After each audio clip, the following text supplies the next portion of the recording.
Diphu Government College took a strong stand against substance abuse today as the college hosted a campus-wide anti-drugs awareness program.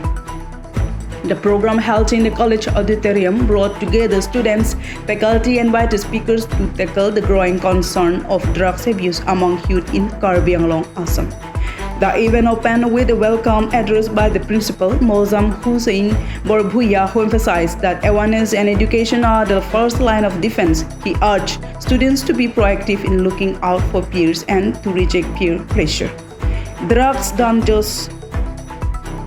destroy individuals, they break families, communities, and futures. Your college years should be building your mind, not losing into addiction. A resource officer, Ayanak Saikia, DC of East Karbi Anglong, the local police department, gave a session on the legal consequences of drugs possession and trafficking under the NDPS Act. He also explained how much students can identify early signs of substance abuse and where to seek help confidentially.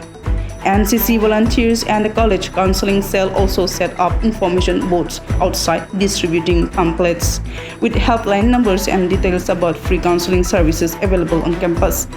The program concluded with students taking a pledge to keep the campus drug-free and to spread awareness in the village and neighborhoods. Organizers say this is the first in a series of outreach initiative planned for the semester. আমাৰ বিভিন্ন committee আছে medical committee সেইটো বহুত initiative লৈছে day in and out দেয়া work আৰু আজি প্ৰগ্ৰামটো আপোনালোকে দেখা পাইছে ভালকৈ হৈছে থেংক ইউ হয় যিহেতু আমাৰ ডিফু গভ কলেজত বহুতখিনি ছাত্ৰ ছাত্ৰী আছে আপুনি প্ৰায় ক'লে 5000মান আছে আজি যিহেতু দেখা গৈছে এই ৰুমটোত সিমানটো হয়তো জোৰাব পৰা নাই আগন্তুক দিনত মানে এটা লাৰ্জ স্কেলত গোটেইখিনি যিহেতু আমাৰ এই ভৱিষ্যত এইখিনিয়ে হয় ষ্টুডেণ্টখিনিয়েতো ভৱিষ্যত হ'ব সেই লাৰ্জ স্কেলত সেইটো কিবা কৰিম বুলি আপুনি ভাবিছে ডেফিনেটলি একচুৱেলি আৰু এটা বস্তু মই ছাইড বাই ছাইড ৰাইজক অৱগত কৰিব খুজিছোঁ আমাৰ কলেজখনত আফটাৰ 64 ইয়াৰ্ছ আমাৰ মানে অডিটৰিয়াম কলেজ অডিটৰিয়ামটো আমাৰ অনাৰেবল CEM ডাক্তৰ তুলিৰাম ৰহন ছাৰে ৰিন'ভেট কৰাই দি আছে আৰু এইটো মানে একদম মডাৰ্ণ স্কেলত কৰি আছে এইটো হৈ গ'লে আমাৰ ভাল হ'ব এণ্ড ইট ইজ হেভ মোৰ দেন 1000 কেপাচিটি ইট কেন একমডেট গতিকে তেতিয়া ফিউচাৰ প্ৰগ্ৰামবোৰ যথেষ্ট হেৰি হ'ব তাৰ ইম্পেক্ট থাকিব বিচাইডছ আমাৰ কলেজ অথৰিটিৰ ফালৰ পৰা আমি কনফাৰেঞ্চ হল এটা আগত যোনটো G17 ৰুম নাম্বাৰ আছিল তাতে কনষ্ট্ৰাকশ্যন ৱৰ্ক চলি আছে সেইটো হৈ গ'লে আমাৰ যথেষ্ট ছেমিনাৰ তেনেকুৱা ওৱান ডে এৰি ৱৰ্কশ্বপ এইবোৰ কৰিবৰ কাৰণে সুবিধা হ'ব কিন্তু এই প্ৰব্লেমখিনি থাকিব only for couple of months after that will be in good position thank you Diphu gov কলেজত যি দুটা লোৱা হৈছে সেই বিষয়ে আপুনি কি ক'ব বিচাৰে একচুৱেলি ডিফু গভ কলেজত এনেকুৱা আমি হেৰিবিলাক প্ৰগ্ৰামবিলাক এভৰি ইয়াৰ লৈ থাকোঁ এণ্ড আজিৰ যোনটো প্ৰগ্ৰাম স্পেচিয়েলি আমি এইটো হেৰি গভৰ্ণমেণ্ট অফ আসামৰ পৰা হেৰি ইনষ্ট্ৰাকশ্যন পাইছোঁ এটা এণ্টি ড্ৰাগছ কেম্পেইন ইমিডিয়েটলি কৰিব লাগে লাইক লাষ্ট টাইম আমি এইবাৰো আকৌ কৰিছোঁ and actually it is a flagship program যোনটো আপোনাৰ হেৰি নেশামুক্তি অভিযান তাৰ আণ্ডাৰত it is flagship program of central government তো সেইটো কাৰণে আমি এইটো ভালকৈ আজি পাতিছোঁ তাত আমাৰ ডিষ্ট্ৰিক্ট কমিশ্যনাৰ শইকীয়া ছাৰ আহিছে তাতে আমাৰ SSP কাৰ্বি আংলং আহিছে আৰু ডিফাৰেণ্ট ডিগনিট্ৰিজ যেনেকুৱা head of the departments like social ৱেলফেয়াৰৰ পৰা আহিছে যেনেকুৱা আপোনাৰ হেৰি PWD ৰোডছ তাৰ চুপাৰিণ্টেণ্ডেণ্ট ইঞ্জিনিয়াৰ আহিছে DTO আহিছে তো বেক টু বেক আজি আমি দুটা প্ৰগ্ৰাম পাতিছোঁ এটা হ'ল আপোনাৰ ফাৰ্ষ্ট হাফত হেৰি এইটো এণ্টি ড্ৰাগছ কেম্পেইন আৰু ছেকেণ্ড হাফত আমি পাতিছোঁ ৰোড ছেফটি হেৰি মেজাৰ্ছ এই প্ৰগ্ৰামকেইটা যে আমি যে এনেকৈ কৰি আছোঁ সেই তাৰ আমি কিবা ৰিজাল্ট দেখা পোৱা যায় জানো definitely it will have long pending impact on society কিয়নো আমাৰ ডিফু কলেজত 5000 plus students De R very young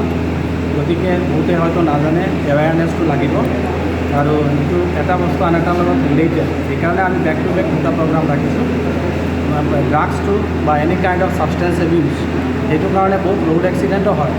so' these are related সেইকাৰণে এৱেৰনেছটো must only this is the best option to make youngsters aware about the মিনিংছ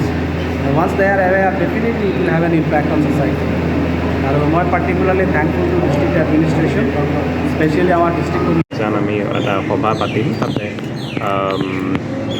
drug abuse drug এৱেৰনেছৰ ওপৰত লগতে আমাৰ road ছেফটিৰ ওপৰত আলোচনা কৰা হ'ল আৰু তেওঁলোকৰ পৰাও নিজৰ যি যি প্ৰশ্ন আছে সেইবিলাকৰ ওপৰত আলোচনা কৰা হ'ল, উত্তৰ দিয়া হ'ল আৰু কিবা যদি ডাউট আছে সেইবিলাকো আঁতৰাবলৈ চেষ্টা কৰা হ'ল। আৰু তাৰপিছত আমি আমাৰ যিটো অফিচিয়েল বিষয়ববীয়াসকলৰ লগত যিখন আমাৰ পৰ্যালোচনা বৈঠক হয় সেইখন আমাৰ এতিয়া অনুষ্ঠিত কৰা হ'ল। ছাৰ কিবা ইয়াত কাৰ্বি আংলং এইটো এক্সিডেণ্ট কেছ পৰা কিমান আছে বুলি আমাৰ প্ৰতি মাহতে আমি এনালাইচিছ কৰি থাকোঁ। যেনেকৈ যোৱা মাহত এই মাহত আমাৰ 3টা ফেটেলিটি হৈছে আৰু আজিও আমাৰ যিখন ৰোড ছেফটি মিটিং হৈছিল তাতে আমি সেই কেছকেইটা কিহৰ কাৰণে এক্সিডেণ্ট হৈছে, কিহৰ কাৰণে ফেটেলিটি হৈছে, কিহৰ কাৰণে মৃত্যু হৈছে এইবিলাকৰ ওপৰত পৰ্যালোচনা কৰা হৈছে। আপোনালোকে জানে আমি কেইদিনমান আগতেও যিকেইটা ছাইট এক্সিডেণ্ট হৈছিল তাতে মই আৰু আমাৰ আৰক্ষী অধীক্ষক মহোদয়ৰ লগত একেলগে আমি সেই জাগাকেইটা ভিজিটো কৰিছিলোঁ, ঠাইখিনি আমি পৰিদৰ্শন কৰিলোঁ আৰু তাতে আমি কিছুমান ডাইৰেকশ্যন আৰু কিছুমান ইনষ্ট্ৰাকশ্যন দিয়া গৈছিলে। সেইখিনি আজি আমি মিটিঙত আমি পৰ্যালোচনা কৰিলোঁ যে সেইখিনি গোটেইখিনি ডাইৰেকশ্যন ইমপ্লিমেণ্ট কৰা হৈছেনে মানে কি কৰিবলৈ বাকী আছে। ছাৰ লাষ্ট 1 year মানটো কিমান হ'ব এইটো ডেথ ৰেটটো এক্সিডেণ্ট ৰেটটো পোৱাটো